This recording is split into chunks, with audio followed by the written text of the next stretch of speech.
to another episode. Today we are in New Jersey meeting Brent, and it's fantastic. Is it a van? Is it a bus? Is it a pickup truck? What is it? It's a bit of everything, isn't it? Yes, it is. All right, so what year is your combi van? This is a 1962 single cab. Okay. So flatbed pickup truck. All right.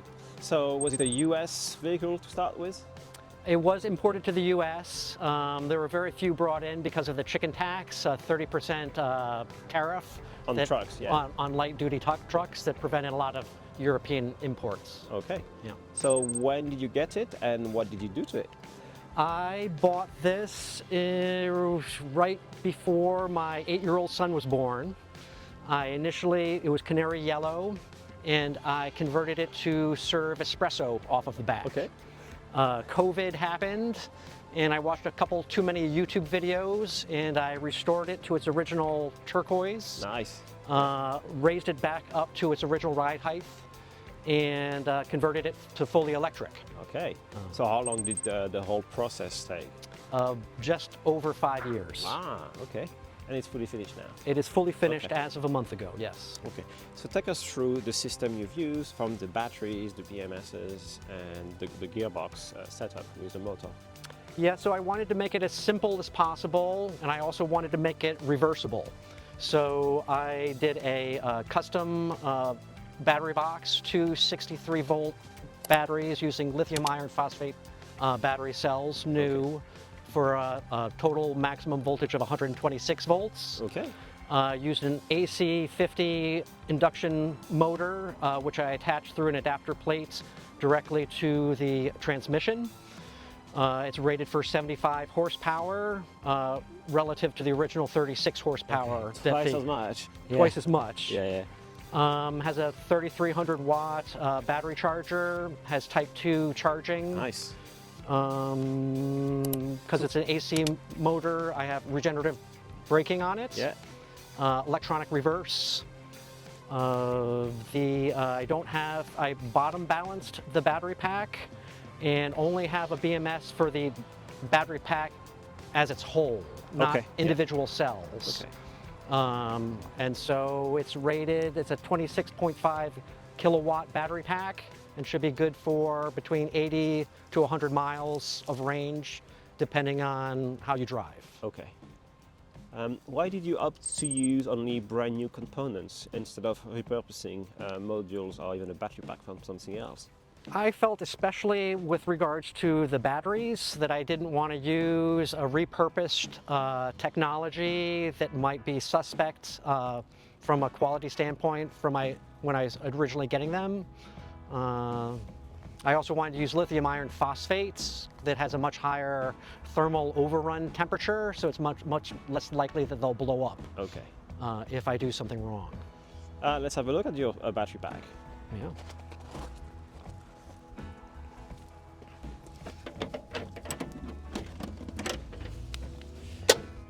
That's a typical location for all the Volkswagen buses. Yeah, so that would be where the gas tank originally was. So I just took the 10-gallon gas tank out, put in the two battery packs, and all of the high voltage AC controls are right here in front.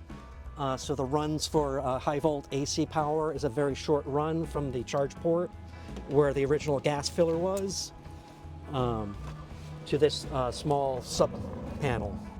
And then you've got your charger and a 12-volt ground charger, I imagine? Yes. Or trickle charger, I should say, yeah. Yes, the battery pack will always be drawing a 12-volt charge so that it knows when to not allow you to drive when you're charging the battery. Okay.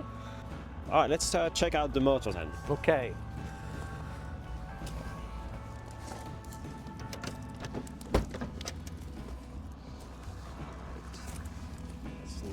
Nicely done. Did you do everything yourself? Yes, I did. From learning on YouTube. So you're a YouTube trained mechanic. Yes, it's a dangerous thing, but Did you follow any training? I bought the kit from a gentleman named Richard with EV for You Now, and I did his online class. Okay. Which was, in essence, 50 unindexed hours of YouTube videos. Wow, okay. So it's all kind of trial by error. So trial and error.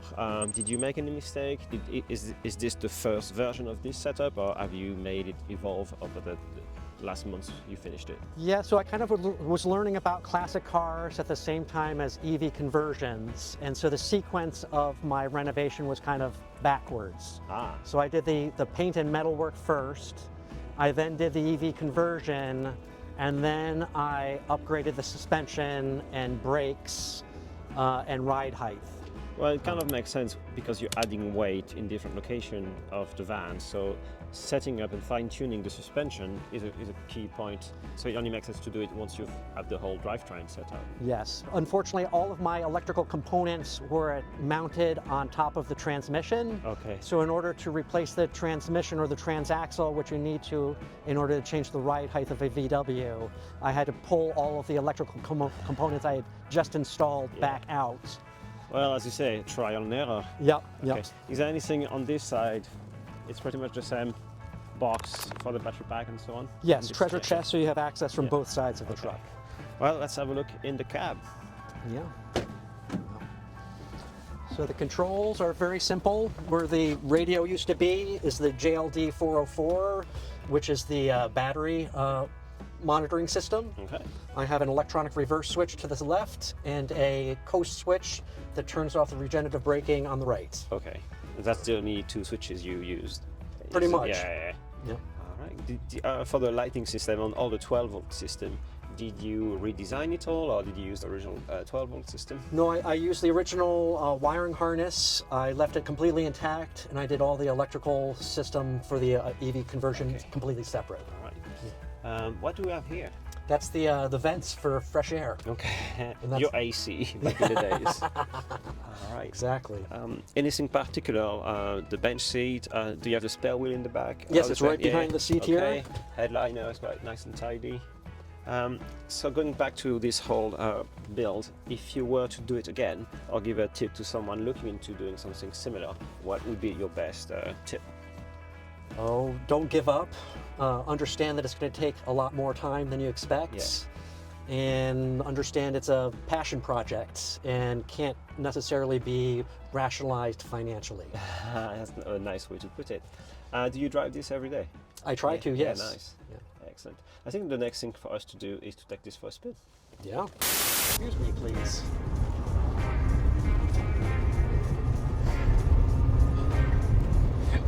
So what's the nice cruising speed for it? It seems like VWs in general like to be kind of 25 to maybe 40. Okay. This one will happily do 45, 50. It only starts to get scary around 60 or 65. Okay. Yeah, I would not want to try that. Yeah. It's got some juice. Yeah. And you got your gears. I got my gears.